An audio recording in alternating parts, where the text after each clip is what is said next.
കഴിഞ്ഞ ദിവസം നമ്മൾ ചിന്തിച്ചതുപോലെ ദൈവത്തിന് ഒത്തിരി പേരെ വേണം. എങ്ങനെയുള്ളവരായിരിക്കണം? വിശ്വസ്തരായിരിക്കണം. വിശ്വസ്തത ചെറിയ കാര്യങ്ങളിൽ നമുക്ക് മനസ്സിലാകും. ഒരു ചെറിയ കാര്യം ഏൽപ്പിച്ചാൽ അത് അതുപോലെ കൃത്യതയിൽ ചെയ്യുന്നുണ്ടോ എന്ന് പരിശോധിച്ചാൽ മതി. ചെറിയ കാര്യങ്ങളിൽ വിശ്വസ്തരാണെങ്കിൽ വലിയ കാര്യങ്ങളിൽ അവർ വിശ്വസ്തരായിരിക്കും. ചെറിയ കാര്യങ്ങളിൽ പോലും വളരെ സൂക്ഷ്മതയുള്ളവരാണോ, അവർ വലിയ കാര്യങ്ങളിലും സൂക്ഷ്മതയുള്ളവരായിരിക്കും. അപ്പോൾ ചെറിയ കാര്യങ്ങൾ കൈകാര്യം ചെയ്യുന്നത് കാണുമ്പോഴറിയാം അവർ വലിയ കാര്യങ്ങളും വളരെ ഭംഗിയായിട്ട് കൈകാര്യം ചെയ്യും. അങ്ങനെയുള്ളവരുടെ കയ്യിൽ ദൈവം ധാരാളം കുടുംബങ്ങളെ തരും.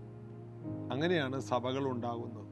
ഇവരിൽ അധികമായി നീ എന്നെ സ്നേഹിക്കുന്നുവോ എന്ന് പത്രോസിനോട് ചോദിച്ചു. ഉവ്വ് കർത്താവേ, എൻ്റെ കുഞ്ഞാടുകളെ മേയ്ക്കുക.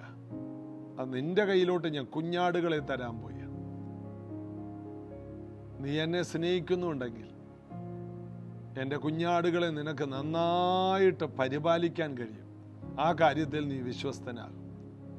ദൈവത്തെ സ്നേഹിക്കുന്നവർക്ക് മാത്രമേ ദൈവത്തോട് വിശ്വസ്തത പുലർത്താൻ കഴിയൂ. ഒരു കുടുംബത്തെ സ്നേഹിക്കുന്ന വ്യക്തിയാണ് ആ കുടുംബത്തോട് വിശ്വസ്തരാകും. അതുകൊണ്ടാണ് നമ്മൾ ആത്മാവിൻ്റെ ഫലം ഗലാത്യ ലേഖനം 5:22 വായിക്കുമ്പോൾ ആത്മാവിൻ്റെ ഫലമോ സ്നേഹം, സന്തോഷം, സമാധാനം എന്നിങ്ങനെ തുടർന്ന് ദീർഘക്ഷമ, ദയ, പരോപകാരം, വിശ്വസ്തത, സൗമ്യത, ഇന്ദ്രിയജയം എന്നിങ്ങനെയുള്ള 9 കൂട്ടം ഫലങ്ങളെക്കുറിച്ച് അവിടെ കാണുന്നു. അതൊരു ഫലമാണ്. ഒരു ഓറഞ്ചിൻ്റെ പല അല്ലികളെ പോലെയാണ് 9 എണ്ണം ഒതുക്കി ഒരുമിച്ച് നിർത്തിയിരിക്കുന്നത്. ആത്മാവിൻ്റെ ഫലമാണ്. ആ ഫലം പൊളിച്ചു കഴിയുമ്പോൾ ഇതെല്ലാം കാണണം. അതിനകത്ത് വിശ്വസ്തതയുണ്ട്, അതിനകത്ത് തുടങ്ങുന്നത് സ്നേഹത്തെക്കുറിച്ചാണ്, സെൽഫ് കൺട്രോളുണ്ട്. അപ്പം ഇതെല്ലാം നമ്മുടെ ഉള്ളിൽ നിന്ന് വരുന്നതാണ്. രക്ഷിക്കപ്പെട്ട ശേഷം നമ്മിലുള്ള പുതിയ മനുഷ്യനിൽ നിന്ന് വരുന്നതാണ്. നമ്മുടെ പഴയ മനുഷ്യനിൽ അതില്ല. ആത്മാവിൻ്റെ ഫലമാണ്. അപ്പോൾ വീണ്ടും ജനിച്ച ശേഷമാണ് ഇതെല്ലാം ആരംഭിക്കേണ്ടത്. വീണ്ടും ജനിക്കുന്നതിന് മുമ്പ് നമ്മൾ പലരും വിശ്വസ്തരല്ലായിരുന്നു. കാരണം പാപത്തിലായിരുന്നു നമ്മൾ ജീവിച്ചത്. എന്നാൽ ആത്മാവിൽ വന്നു കഴിയുമ്പോൾ നാം വിശ്വസ്തരായിട്ട് മാറും. ആത്മാവിൻ്റെ ഫലമാണ് എന്ത്? വിശ്വസ്തത. അത് യേശുവിനെ സ്വീകരിക്കുമ്പോൾ ഒരുവൻ ക്രിസ്തുവിലാകുമ്പോൾ അവൻ പുതിയ സൃഷ്ടിയാണ്. അവനിൽ പുതിയതുണ്ടായി വരികയാണ്, പുതിയ ഫലങ്ങൾ. അതിലൊന്നാണ് വിശ്വസ്തത. ആ വിശ്വസ്തതയിൽ തുടരുവാൻ യേശു നമുക്ക് ബലം തരും. ആ വിശ്വസ്തതയിൽ ചെയ്യുന്ന കാര്യങ്ങൾക്ക് ഭയങ്കര പ്രതിഫലവും ദൈവം തരും. അപ്പോൾ ഇച്ഛിക്കുക എന്നതും പ്രവർത്തിക്കുക എന്നതും ദൈവമാണ് തിരുവള്ളമുണ്ടായിട്ട് നമ്മിൽ പ്രവർത്തിക്കുന്നത്. എല്ലാറ്റിനെയും നിറക്കുന്ന ദൈവം തന്നെയാണ്. നമ്മളെ വിളിച്ചതും നമ്മളെ രൂപാന്തരപ്പെടുത്തുന്നതും നമ്മളെ പുതുക്കുന്നതും ദർശനങ്ങൾ തരുന്നതും എല്ലാം കർത്താവ് നമ്മെ തിരഞ്ഞെടുത്തു എന്നുള്ളതിൻ്റെ ഏറ്റവും വലിയ തെളിവാണ്. നന്ദിയോടെ നമുക്ക് യേശുവിനെ ഇന്ന് പാടി ആരാധിക്കാം. ദൈവകൃപയിൽ ഞാൻ ആശ്രയിച്ച് അവൻ വഴികളെ ഞാൻ അറിഞ്ഞ് അനുഗമിച്ചിടും അവനുടെ ചുവടുകളെ, അനുഗമിച്ചിടും അവനുടെ ചുവടുകളെ. ദൈവകൃപയിൽ ഞാൻ ആശ്രയിച്ച് എത്ര നല്ലവൻ, മതിയായവൻ, എന്നെ കരുതുന്ന കർത്തനവൻ. എത്ര നല്ലവൻ, മതിയായവൻ, എന്നെ കരുതുന്ന കർത്തനവൻ. എന്റെ ആവശ്യങ്ങളെല്ലാം അറിഞ്ഞിടുന്ന ഏറ്റവും അടുത്ത സഹായകൻ താൻ. എന്റെ ആവശ്യങ്ങളെല്ലാം അറിഞ്ഞിടുന്ന ഏറ്റവും അടുത്ത സഹായകൻ താൻ.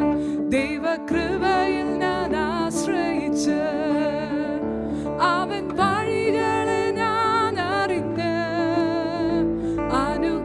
അനുഗമിച്ചിടും അവനുടെ ചുവടുകളെ, അനുഗമിച്ചിടും അവനുടെ ചുവടുകളെ. ദൈവകൃപയിൽ ഞാൻ ആശ്രയിച്ച് ഇഹലോകമോ തരികിൽ ഒരു സുഖവും മനഃശാന്തിയതും. ഇഹലോകമോ തരികിൽ ഒരു സുഖവും മനഃശാന്തിയതും. എന്റെ യേശുവിന്റെ തിരുസന്നിധിയിൽ എന്നും ആനന്ദമുണ്ടെനിക്ക്. എന്റെ യേശുവിന്റെ തിരുസന്നിധിയിൽ എന്നും ആനന്ദമുണ്ടെനിക്ക്. ദൈവകൃപയിൽ ഞാൻ ആശ്രയിച്ച് അവൻ വഴികളെ ഞാൻ അറിഞ്ഞ് അനുഗമിച്ചിടും അവനുടെ ചുവടുകളെ, അനുഗമിച്ചിടും അവനുടെ ചുവടുകളെ. ദൈവകൃപയിൽ ഞാൻ ആശ്രയിച്ച് എന്റെ ആയുസ് ദിനമൊക്കെയും തന്റെ നാമമഹത്വത്തിനായി, എന്റെ ആയുസ് ദിനമൊക്കെയും തന്റെ നാമമഹത്വത്തിനായി. ഒരു കൈത്തിരി പോൽ കത്തിയെരിഞ്ഞൊരിക്കൽ തിരുമാർവിൽ മറഞ്ഞിടും ഞാൻ. ഒരു കൈത്തിരി പോൽ കത്തിയെരിഞ്ഞൊരിക്കൽ തിരുമാർവിൽ മറഞ്ഞിടും ഞാൻ. ദൈവകൃപയിൽ ഞാൻ ആശ്രയിച്ച് അവൻ വഴികളെ ഞാൻ അറിഞ്ഞ് അനുഗമിച്ചിടും അവനുടെ ചുവടുകളെ, അനുഗമിച്ചിടും അവനുടെ ചുവടുകളെ. ദൈവകൃപയിൽ ഞാൻ ആശ്രയിച്ച് അവൻ വഴികളെ ഞാൻ അറിഞ്ഞ് അനുഗമിച്ചിടും അവനുടെ ചുവടുകളെ, അനുഗമിച്ചിടും അവനുടെ ചുവടുകളെ. ദൈവകൃപയിൽ ഞാൻ ആശ്രയിച്ച്. യോഹന്നാന്റെ സുവിശേഷം 17-ാം അധ്യായത്തിൽ 8-ാം വാക്യത്തിലോട്ട് വരുമ്പോൾ, നീ എനിക്ക് തന്ന വചനം ഞാൻ അവർക്ക് കൊടുത്തു. നീ എനിക്ക് തന്നത് ഞാൻ അവരുടെ അടുക്കലേക്ക് വിശ്വസ്തയോടെ ഭരമേൽപ്പിച്ചു. കർത്താവിൻ്റെ കയ്യിൽ കിട്ടിയതൊന്നും കർത്താവ് മാറ്റിവെച്ചില്ല. എല്ലാം നല്ലതും കർത്താവ് തൻ്റെ മക്കളുടെ കയ്യിലേക്ക് ഭരമേൽപ്പിച്ചതാണ് ഇവിടെ പറയുന്നത്. യേശു സ്വർഗത്തിൽ നിന്ന് എന്തെല്ലാം കൊണ്ടുവന്നോ ഒന്നും അതേപോലെ തന്നെ അതിൻ്റെ പാക്കറ്റ് പൊട്ടിക്കാതെ തിരിച്ചു കൊണ്ടുപോയില്ല. മുഴുവനും നമുക്ക് വേണ്ടി തന്നു. ജീവൻ മുഴുവൻ തന്നു, സ്നേഹം മുഴുവൻ തന്നു, കൃപകളും വരങ്ങളും എല്ലാം തന്നു. യേശു പറഞ്ഞു, നിങ്ങൾ ഈ കൃപ പ്രാപിക്കണം, നിങ്ങൾ എങ്ങോട്ടും പോകരുത്. ഉയർത്തെഴുന്നേറ്റ ശേഷം പിന്മാറിപ്പോകുന്നതിനെ എല്ലാം തടുത്തുകൂട്ടി പിന്മാറ്റത്തിൽ നിന്ന് മടക്കി വരുത്തി അവരെ സന്തോഷവും പ്രത്യാശയും ഉള്ളവരാക്കി, വിശ്വാസമുള്ളവരാക്കി ഒരു മാളിക മുറിയിൽ ഒരുമിച്ചിരുത്തി, പരിശുദ്ധാത്മാവ് വരും വരെ ഇരുത്തി, പരിശുദ്ധാത്മാവിൽ നിറച്ചു, കൃപകളാൽ ജ്വലിപ്പിച്ചു, അന്യഭാഷകളിൽ അവർ സംസാരിച്ചു തുടങ്ങി. ഭൂമിയുണ്ടായിട്ട് ഇന്ന് വരെ അങ്ങനെ ആരും ഒരു മുറിയിലിരുന്ന് 120 പേര് 120 ഭാഷ പറയുന്ന അനുഭവം എത്ര ഭയങ്കര അത്ഭുതമാണ്. എല്ലാവരും വിവിധമായ ഭാഷകൾ സംസാരിക്കുന്നു. ഓടിക്കൂടിയവരെല്ലാം അമ്പരക്കുന്നു. വീഞ്ഞിൻ്റെ ലഹരി പോലെ അവർ അഡിക്റ്റായിട്ടിരിക്കുന്നു. പരിശുദ്ധാത്മാവിൽ മത്ത് പിടിച്ചിരിക്കുന്നു. എത്ര ഭയങ്കരമായ ഒരു അനുഭവമാണ്. യേശു അവരെ തടുത്തുകൂട്ടി, നിങ്ങൾ എങ്ങോട്ടും പോകരുത്, യെരുശലേമിൽ നിന്ന് നിങ്ങൾ ഗലീലയ്ക്ക് പോകരുത്, നിങ്ങൾ ഈ ശക്തി കിട്ടാതെ, ഈ അനുഭവം പ്രാപിക്കാതെ എങ്ങോട്ടും പോകരുത്, നിങ്ങൾ ഭൂമിയുടെ അറ്റത്തോളം ഈ കൃപയുമായിട്ട് പോകേണ്ട, ഞാൻ തിരഞ്ഞെടുത്ത എൻ്റെ പാത്രങ്ങളാണ്. അതുകൊണ്ട് ആ കർത്താവ് തിരഞ്ഞെടുത്തവർക്ക് ദൈവത്തിൽ നിന്ന് കിട്ടിയതെല്ലാം അത് മുഴുവനും ഈ കർത്താവ് തിരഞ്ഞെടുത്തവർക്ക് കൊടുത്തു. അതിൻ്റെ അർത്ഥം കർത്താവ് ഒന്നും മാറ്റിവെക്കില്ല. എന്തെല്ലാം കർത്താവ് കൊണ്ടുവന്നിട്ടുണ്ടോ അത് മുഴുവനും നമുക്ക് തരും. അവൻ്റെ ദാരിദ്ര്യത്താൽ നമ്മൾ സമ്പന്നരാകാൻ, നമ്മൾ നിമിത്തം അവൻ ദരിദ്രനായി. എന്തിനാണ്? നമ്മൾ സമ്പന്നരാകണം. സമ്പന്നത, സൗഖ്യം, അനുഗ്രഹം, ഉയർച്ചകൾ, പരിശുദ്ധാത്മാവിൻ്റെ കൃപകളും വരങ്ങളും ഫലങ്ങളും എല്ലാം ഒന്നും കുറച്ച് കളയില്ല. യേശു ക്രിസ്തുവിൽ ദൈവത്തിൻ്റെ സകല സമ്പൂർണതയും ദേഹരൂപമായിട്ട് വസിക്കുകയാണ്. ഇതെല്ലാം നമ്മുടെ അവകാശമാണ്. ഇതെല്ലാം നാം പ്രാപിക്കേണ്ടതാണ്. അപ്പോൾ 17-ാം അധ്യായത്തിൽ 8-ാം വാക്യമാണ് നമ്മൾ ഈ ചിന്തിച്ചത്. മത്തായിയുടെ സുവിശേഷം 6-ാം അധ്യായത്തിൻ്റെ 11-ാമത്തെ വാക്യത്തിലോട്ട് വരുമ്പോൾ, നീ എനിക്ക് തന്നത് എന്ന് പറയുമ്പോൾ ഏറ്റവും പ്രധാനപ്പെട്ടത് വചനമാണ്. പിതാവ് ഏറ്റവും അധികം നമുക്ക് ഇനിയും തരാൻ ആഗ്രഹിക്കുന്നത് വചനമാണ്. നമ്മൾ പല കാര്യങ്ങൾ ചോദിക്കുമ്പോൾ കർത്താവ് എല്ലാം വചനമായിട്ടാണ് തരുന്നത്. വചനത്തിനകത്ത് എല്ലാം ഉണ്ട്. യേശു വചനമാണ്. യേശുവിൽ സകലതുമുണ്ട്. ഒരൊറ്റ വചനം നമ്മുടെ മേൽ വീണാൽ മതി. അതുകൊണ്ട് യേശു മത്തായിയുടെ സുവിശേഷം 6-ാം അധ്യായം 11-ാമത്തെ വാക്യത്തിൽ പ്രാർത്ഥന പഠിപ്പിക്കുമ്പോൾ, ഇന്ന് ഞങ്ങൾക്ക് ആവശ്യമുള്ള ആഹാരം തരണം.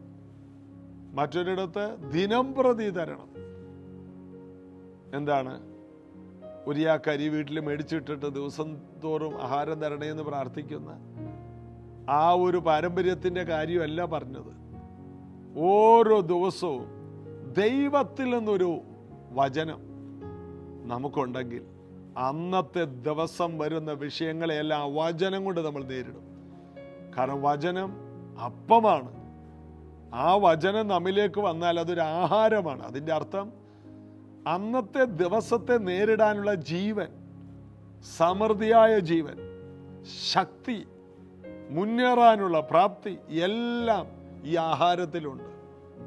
ഓരോ ദിവസവും വരുന്ന വിഷയങ്ങളെ നേരിടാൻ നമുക്ക് വേണ്ടത് ദൈവവചനത്തിലെ ബലമാണ്. അതുകൊണ്ട് അന്നന്ന് വേണ്ട ആഹാരം ഓരോ ദിവസവും തൃക്കാൽക്കലിരുന്ന് തിരുവഴുത്തുകളെ പ്രാപിച്ച് ഓരോ ദൈവമക്കളും എഴുന്നേറ്റ് വരണം. ഓരോ ദിവസത്തേക്ക് വേണ്ട വചനം. സങ്കടമെന്ന് പറയാം, പലരും സ്വന്തമാക്കുന്നില്ല. ഞായറാഴ്ച വരുമ്പോൾ ഒരു ദൈവദാസൻ പറയുന്ന വചനമല്ലാതെ വേറൊന്നും അവർക്ക് കേൾക്കാനും പറ്റുന്നില്ല. മാത്രമല്ല, അതിൻ്റെ പകുതി സമയം മൊബൈൽ അടിക്കുന്നത് കൊണ്ടും മെസ്സേജുകൾ വരുന്നത് കൊണ്ടും മറ്റു പല കാര്യങ്ങളും ശ്രദ്ധിക്കുന്നതുകൊണ്ട് അതിൻ്റെ ഒരു 40% പോലും ലഭിക്കുന്നുമില്ല. വചനം ദേഹത്തിനും ദേഹിക്കും ആത്മാവിനും വളരെ പ്രയോജനമുള്ളതാണ്. ഒരു സഭയിൽ വന്നാൽ ദൈവവചനം കേൾക്കുന്ന സമയത്ത് എത്ര പേർ വളരെ ദാഹത്തോടെ ഇരിപ്പുണ്ട്. ഇതെൻ്റെ ജീവൻ്റെ ആധാരമാണെന്ന് പറഞ്ഞ് എത്ര പേരിയിരിക്കും. ഒരു വലിയ ഡോക്ടറിൻ്റെ അടുത്ത് പോയാൽ എത്ര ഭവ്യതയോടെയാണ് ക്യൂ നിന്ന് ആ ഡോക്ടർ നമുക്ക് തരുന്ന കുറച്ച് നേരം കൊണ്ട് അദ്ദേഹത്തിൻ്റെ മുഖത്തോട്ട് നോക്കി പറയുന്ന എല്ലാ വാക്കുകളെയും വളരെ വിലയേറിയതായി കരുതി ഡോക്ടർ പറയുകയാണ്, ഇന്നു മുതൽ തണുത്തത് കുടിക്കരുത്. ശരി ഡോക്ടർ. ചൂടുവെള്ളമേ കുടിക്കാവൂ. ശരി ഡോക്ടർ. നാളെ രാവിലെ മുതൽ 10 കിലോമീറ്റർ ആഞ്ഞാഞ്ഞ് നടക്കണം. ശരി ഡോക്ടർ. കാരണം ജീവൻ്റെ കാരണങ്ങളാണ് പറഞ്ഞു തരുന്നത്. ഇനി ജീവിക്കണമെങ്കിൽ, നിങ്ങൾക്ക് മുന്നോട്ട് ബലമേറിയൊരു ജീവിതം നയിക്കണമെങ്കിൽ ഇന്ന കാര്യം വേണം. അതിനുള്ള മാർഗങ്ങൾ പറയുമ്പോൾ വളരെ ഭവ്യതയോടെയാണ് കേൾക്കുന്നത്. എന്നാൽ ഒരു ദൈവസഭയിൽ ഇരിക്കുമ്പോൾ ഇതെൻ്റെ ജീവൻ്റെ ഭക്ഷണമാണ്, ഇത് എനിക്ക് വേണ്ടിയാണ് ദൈവം സംസാരിക്കുന്നത്, ഇന്ന് വേണ്ട ആഹാരമാണ്, എനിക്ക് ഈ ദിവസങ്ങളിൽ മുന്നോട്ട് കുതിക്കാനുള്ള ആഹാരം സ്വർഗത്തിൽ നിന്ന് കിട്ടിയതാണ്. ഏലിയാവിന് സ്വർഗത്തിലെ ദൂതൻ തുരുത്തിയിലെ വെള്ളവും കനലിൽ ചുട്ട അപ്പവുമായിട്ട് വന്നല്ലേ. സ്വർഗത്തിലെ കനലിൽ ചുട്ട അപ്പവും സ്വർഗത്തിലെ തുരുത്തിയിലെ വെള്ളവും. താൻ എഴുന്നേറ്റ് തിന്നു, കിടന്നുറങ്ങി, വീണ്ടും എഴുന്നേറ്റ് തിന്നു. ആ ബലത്തിൽ 40 ദിവസം പിന്നെ ഭൂമിയിലെ ഭക്ഷണം കഴിക്കേണ്ടി വന്നില്ല.